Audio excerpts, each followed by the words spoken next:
Hi everyone, my name is Sarina Dahlan. Thank you for being here today. Thank you for the opportunity for me to be here to read my book, Reset. This is going to come out in May of 2021, so a little bit and like a month and a half to go, and I'm super nervous. This is my debut novel, my book baby, so excited, nervous, everything. And so today I'm just going to share with you a little bit of an excerpt from, oops, I think I'm echoing. Okay, sorry about that. I'm echoing on myself. Okay, let's try to get back. I am going to read to you from chapter 1 from Reset. In a mahogany paneled room in a Victorian house on a hill, inevitability creeps in like a thief, but no one stirs. A man sits in a velvet chair the color of sapphire. A woman curls against his chest, her lashes wet like blades of grass covered in morning dew. They have been in the same position for hours. Neither intends to move. He is afraid she will disappear like dandelion seeds, one gust of wind. Gone. His hand weaves through her hair, playing absent-mindedly with the silky strands. He stares at the books on the table next to them, some with pages so brittle they could fall apart at the slightest touch. Fear overcomes him. His heart drops into the cavity of his stomach, making him nauseated. He gathers her in his arms, and she tightens her grip around his neck. Her eyes are fixed on a spot on the far wall. It's the first day of spring, she says. It is. When do you think it will happen? I don't know. He buries his face in her hair. If we don't go to sleep, maybe it won't happen. Sooner or later, the Sandman will come. He chuckles, but there is despair in his voice. Outside the window, dawn approaches, and with it, bird songs, the first music of the day. The man takes her hand and brings it to his lips. He brushes it lightly, tracing the green veins of her arm, memorizing it. He has been imprinting her into his memory all night, on all the nights that pass between them. If he does it enough, he hopes he will be able to remember her, like a piece of music. He feels it, the haze of sleep, only it is stronger than any he has ever experienced. It comes from deep inside him, a black hole that draws in all surrounding light. He struggles to keep his heavy eyelids from closing. But how does one prevent a landslide from covering the entrance of a cave? Eventually it will consume it, taking away light until only a sliver is left, then complete darkness. Good night, sweetheart. I love you. He whispers and kisses her hand. In a slow and deliberate move, he eases a ring off her finger. Warmth emanates from the silver metal. He puts it on his little finger next to his own ring. She reaches up and kisses him. He tastes like the ocean, salt and earth. Good night, love, she says. He is losing his grip. His body begins to slip into the warm embrace a rest promises. He presses his lips on her forehead. She lays her head against his chest and closes her eyes. Tomorrow we will be strangers. So that's from chapter 1 of Reset. And this book is set in the post-apocalyptic world in a place called the Four Cities. In the Four Cities, in order for people to coexist in peace, the planner who had created this place had decided that everyone's memories need to be erased every 4 years. And so the two characters in chapter 1 are married, and they are about to face this memory wipe in a process called tabula rasa, which means blank slate. And it happens every 4 years on the first day of spring, which is March 20th. And on that day, everyone loses all their memories, which means that all of their prejudices, all of the hates, all of the bad habits that they'd learned throughout their 4-year cycle will be gone. But also at the same time, the memories of those they love, of their friends, their friendship that they've accumulated will also be erased. So even though in this world I had created it to be a utopia, I really, really tried to make it into a utopia because it is a reaction to the last war, which pretty much killed off most of the world. And this place, the four cities, had survived because of where it is in the California desert. So because it had survived and the people who were left were essentially the last of the humankind, the people who kind of tried to make this society work wanted not just to save humanity, but to make it thrive. And it's based on this really deep faith that peace is the most important thing to protect. And because of that, they felt that, they had to erase memories. And I got kind of like the idea of the place, the four cities, from the lyrics of Imagine. I'm sure all of you have heard the song. It's incredibly optimistic. It's idealistic. It's lovely. It's a request for all of us, anyone who listens to it, to really try to imagine a world where we can all live in harmony. And so this world is there's no racism. There's no kind of this carried over hatred. There's no greed, because you can't really own anything because you don't have memories of them anyways. And so the idea of ownership becomes useless. I was also inspired by Buddhism. I grew up in Thailand. And even though I'm not Buddhist, I was really inspired by the teachings of Buddhism, particularly the idea that detachment is the path to nirvana. And if memories are the seeds of all form of attachment, then erasing memories is a logical kind of shortcut to peace. So that's how I approach building the city. And when I thought about it, the thing that we, I don't think like the idea of losing memories is new. All of us kind of deal with it in some way, shape, or form throughout our lives. Some of us may know someone with Alzheimer's or with dementia, or just, just a simple day-to-day thing of forgetting where we misplace our keys.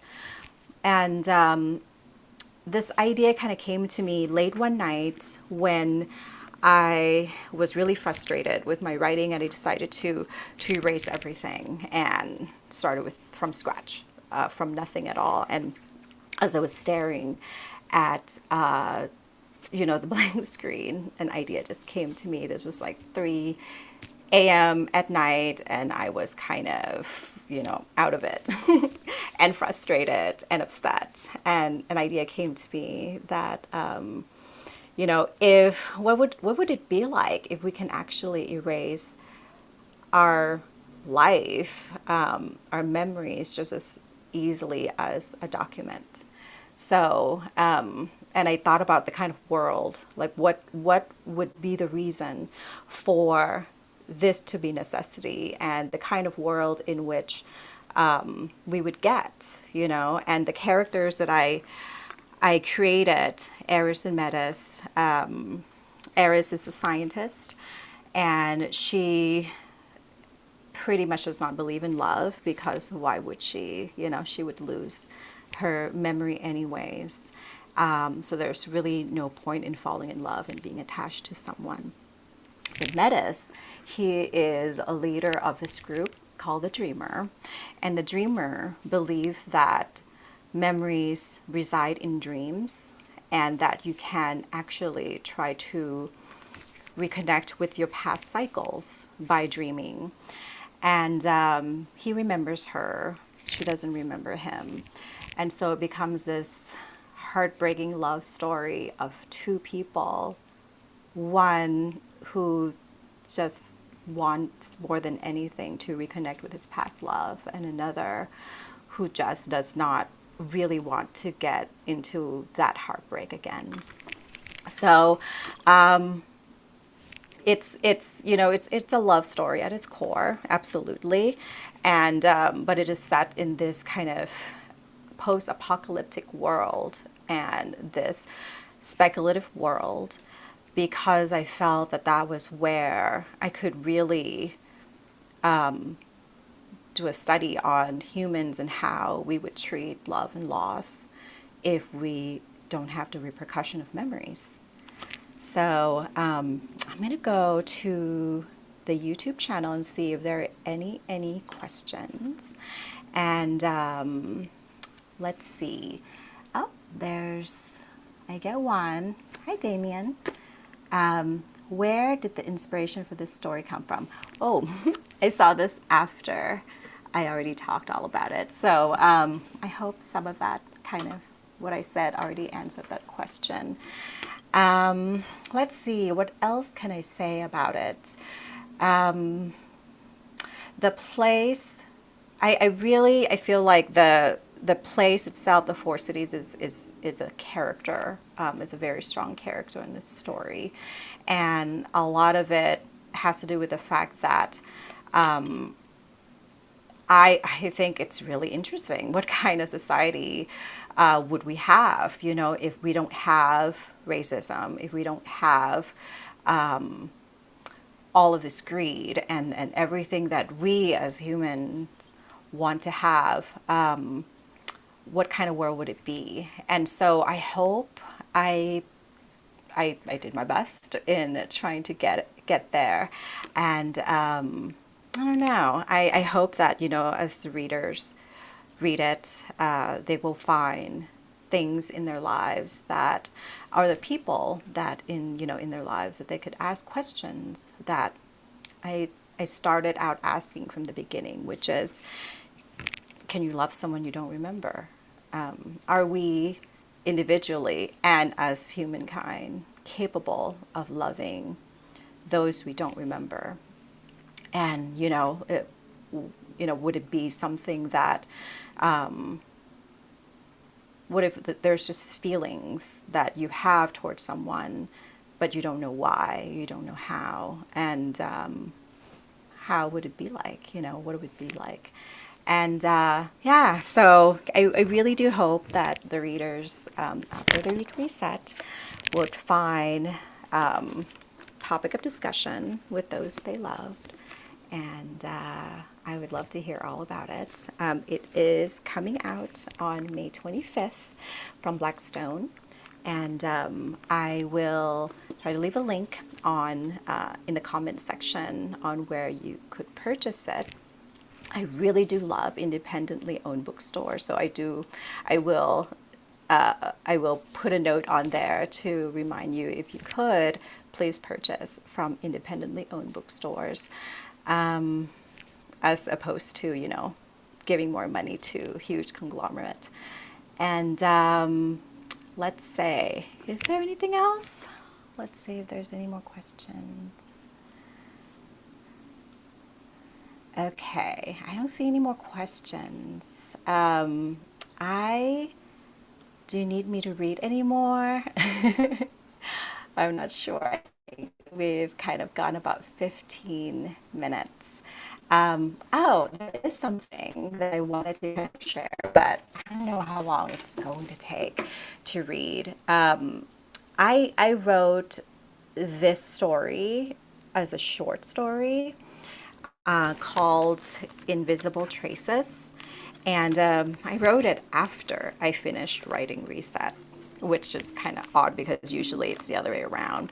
But I wanted to kind of capture the last night before Tabula Rasa, whereas the first chapter in Reset was, has the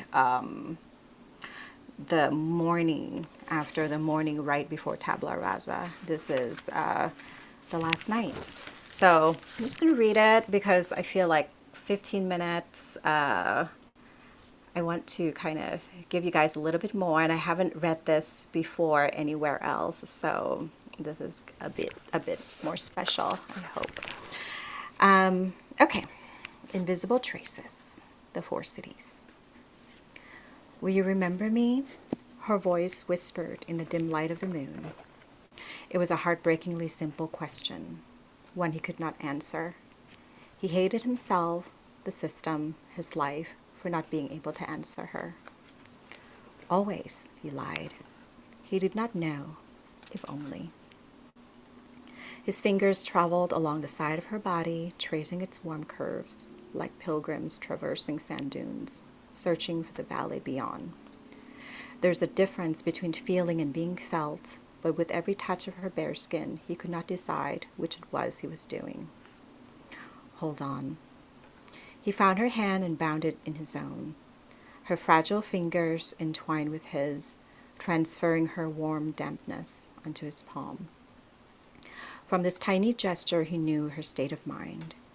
Humans are slaves to their own biology. Chemicals, organs, bones, each part existing to survive.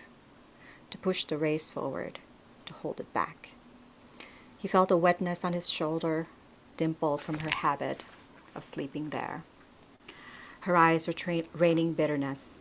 Tomorrow would be the first day of spring, the day of sacrifice. Tomorrow the sky would open up and swallow them, everyone, into oblivion. The melancholy inside, always within grasp, was pulling him under. He leaned in and searched for her in the darkness, following the scent of loss. He found her and impressed a kiss on her hair, her forehead, her lips. She smelled of lavender and tears, like this room, this house. I love you, he said. It's not enough, she whispered. I know. How could it be? Love is a cylindrical-shaped wormhole, a passage one falls in and out of, only to emerge again into the other side, reborn and ravenous. If only we could change the way things are, he said. No one can. Her voice muffled from the crook of his arm. There's no point in hoping. You know what that does. Let's not talk of impossible things. She was right, of course. There were nothing more than butterflies on a specimen board, pinned down by their own humanity. Butterflies were not supposed to hope. They were only meant to be. Sadness tugged until he was adrift like a piece of dust in the air. His eyes searched the dark room for familiar shapes, something physical to bind to. If he did not, he was afraid he would be carried away toward the sea and never return. Tell me how we met, she said, her voice dragging him back. It was a bedtime story she often asked for. Her favorite. He picked up strands of hair that had plastered like wet silk on her forehead and rearranged them. From the beginning? As far back as you can remember. He cleared his throat. This is a simple story about how a boy met a girl who, once having met, realized there was nothing simple in their meeting at all. She pressed her body against his. His hand found the small of her back and drew her in. It began on a warm spring day 4 years ago, he said. The man was sitting in the park, basking in the rays of the sun. The previous winter was cold, probably. No one could remember the weather from the last cycle. He only knew his skin was thirsty from sunlight. She sunk deeper into him. Then he saw her, he said. A vision in caramel, skin warm like honey, hair a river of chocolate. What did he think about her? Many naughty thoughts crossed his mind, but mainly he thought she was mesmerizing. It was the way she walked. And how was that? She walked as if no one was looking, like she did not care whether she would trip and fall, like it didn't matter if she walked into a person or a tree. Like she was blind? She asked. No, she was looking up. What was she looking at? She was looking at the leaves on the trees, she said. Who could blame her? Leaves have elegant skeletal structures. She giggled. The sound made him feel as if a granite boulder had been lifted off his chest. but he knew it did not go far. It was floating above him. There was something familiar about her he could not pinpoint. As he watched her saunter under the green light of the trees, he realized he wanted her to trip and fall into his life. So he got up from the bench, and made his way toward her. He figured if she walked into him, she'd have to talk to him. His plan almost worked. She couldn't be fooled. He was close, so close. Then she looked back down, saw him, and immediately became irritated. "You were in my way." He apologized and asked her out for coffee. In the same breath, she said. He was smitten. So soon? He knew time was against him. Every chance not taken is a chance lost. There was not much he knew about himself, but he knew he was not easily smitten. "Guess what?" she asked. She was too. "You told me you don't believe in love at first sight," he said. She shrugged. She lied. What else did she lie about? "Let's not get distracted. You were telling me a story." "I feel like Scheherazade. Except there'll be no tomorrow night to finish the story," she said. He felt a tremor against his rib cage. Her body was shivering as though the winter wind had swept through the room. He wrapped his arms around her and squeezed tight. "I'm sorry," he whispered into her hair. "It's not your fault. We'll blame the stars." "Anything but Vega," she said. The cerulean harp star, one of the brightest in the night sky, was her favorite. "Please continue." He took her to the coffee shop by the lake, the one with the best scones. There, under the awning of new leaves, they talked about life, the little they knew of it. They were just newborns, and their life began a few months back when they awoke wrapped in cocoons of white. He felt the grip of her hand on his waist. He knew her fear. It was his too. He did not like to think of it, his first memory, the moment he opened his eyes after tabula rasa. Inside a bright room filled with hospital beds lined up like the keys on a piano, he startled awake to the sound of screaming and crying. He was adrift, alone, terrified. Around him was a sea of white-clad men and women in various states of confusion, trying to grasp for logic with their frail, muddled minds. He thought it was death, but it was worse. It was a birth into blankness. He remembered feeling himself drowning inside the chaos, his legs and arms tied down by fear, until a calm voice spoke, soothing him. "Everything will be okay." The voice, his AI, told him stories. Through it, he learned about the last war and how the 4 cities came to be. It taught him the way things worked in their world, gave him a new name, told him where home was, and assigned him a place of work. It was his access to every book and every piece of music. At times it appeared to know him more than he knew himself. It anticipated his needs and helped him make decisions. His AI took care of him. With it, he had everything. Then he met her and became aware he had nothing at all. "And what happened?" she asked. They walked the park, talking, peeling the petals off each other like flowers. They shared thoughts of what they found beautiful in this world and what they found frightening. They spoke of passion, of things they hold on to, so as to avoid drifting. It was easy to drift in this world. They talked of everything. "But never hope," she said. "Never hope," he repeated. He told her about his job, and she didn't believe him. It sounded made up. So he took her home and played the piano for her. And she never left, she said. He wished she could stay forever. Forever, a sentimental concept learned in books, was thought up and written by people whose memory lasted longer than 4 years at a time. There was no such thing for them, he knew that. It was comforting nonetheless to say the word, to feel its weight and value, to associate it, even in pretense, to his own existence. "They're still now," she said. "Yes. Until sunrise, until they drown in the waters of forgetfulness. Then another birth into blankness, another 4-year cycle, another life lived in increments, years, months, weeks, days, hours, until the next tabula rasa. Who they were in this moment would be gone, and she would be lost from him forever." The thought of losing her formed a knot in his throat. For one fraction of a second, he blamed the pain he was in on love. Why not?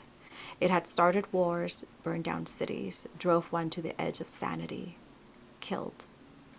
He felt the softness of her lips on his chest. "Are you tired?" she asked. "No, I'm just thinking." "Don't. Stay with me, please." "I'm here." She crossed her leg over her hips and held him tight against her. He smiled. One of the things he loved most about her was the way she hugged with her entire body, as though she wanted to absorb him into herself, becoming one with him. "Maybe we should sew ourselves to one another. They would have to separate us, like Siamese twins," she said. "Make it harder for them. Or sew our hearts together, so if they tried to separate us, it would kill us," he said. She laughed. It trailed off, engulfed by the dark. He watched a thought ripple across her face. In the last 4 years, he had come to know her like the way he knew music, viscerally and instinctually. With one raise of an eyebrow, a hint of a smile, one blush of her cheek, a long drawn-out silence, he knew what it was she was thinking. "No," he said, answering an unasked question. "Enticing, isn't it?" "Not one bit. You promised." "An absolution," she said. "There's no absolution in nothingness." "But aren't you tired of this life? Of reincarnating in each cycle like ghosts of our former selves?" she asked. Rage surged through him. He pushed her against the mattress and climbed onto her. "Don't you dare give up on it." She covered her eyes with both hands. "I'm so tired of being afraid every day, of losing you, of losing myself, or losing the last 4 years like they were just dreams." He peeled her hands off her face and held them to the sides. She needed to see him, to see his anger. "This pain you're feeling is temporary," he said. "Tomorrow, after they come to collect us, all this will go away. Your mind will be wiped clean of the pain. This will be gone." "And where does the love go?" she asked. "I don't know." Despair clutched his stomach. He wanted to collapse onto her and empty his sadness into her bosom, but she was falling apart, and so he could not. One person had to be strong.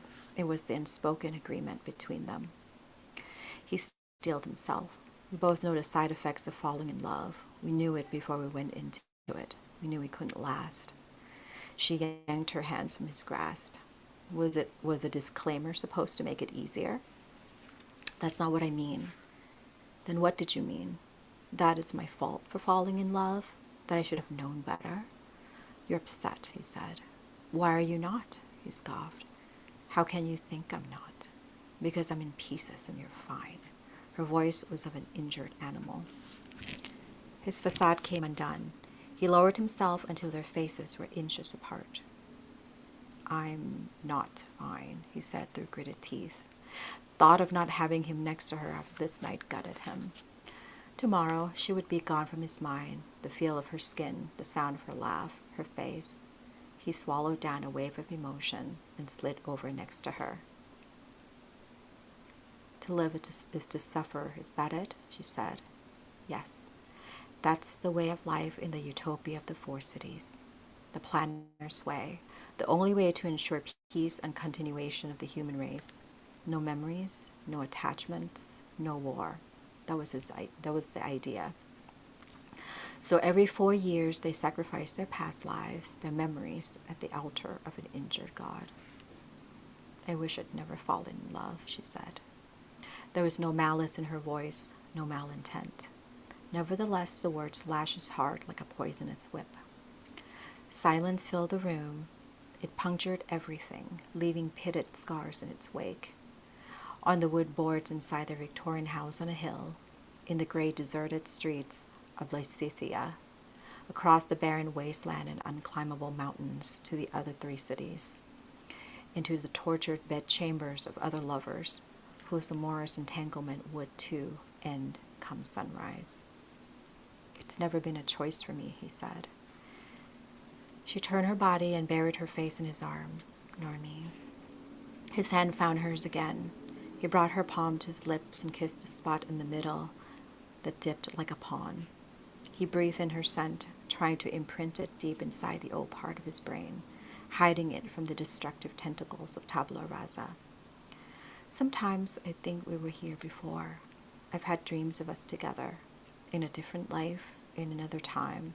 It felt too real to only be dreams, he said. He turned to face her. What if this was not the first cycle we came together? What if we're just repeating the patterns of our past? What if we find each other again? The probability is 1 in a million, she said. We only need one chance. We're talking of hope. Is that so bad? Hope is dangerous, she said. It's a parasite that feeds off dream and romanticism, using them to nourish its carnivorous needs. One day it would burst out of your middle, a fully formed organism, only to find that it can't survive this world. Do you have to be so dark? She scoffed. So you're the yin to my yang, the lightness to my darkness? Can you for once try to imagine? Is it so hard to believe? How? Tabla rasa is through. He sat up and leaned against the headboard. Are you mad at me? She asked. No, I'm just thinking. There's like 3 more pages and I feel like I'm taking way too long. Anyways, I think I'm going to stop now, but I will try to read the entire thing. If you're interested, please go to my website, Sarina Dahlan, SarinadaHlan.com, and I will leave the entire reading of this short story up there. Thank you so much for listening, and I hope you will all have a wonderful weekend. And again, Reset by Sarina Dahlan, me, and it's going to come out on May 25th, and by Blackstone Publishing, and please consider purchasing it, and purchasing it from any independently owned bookstores.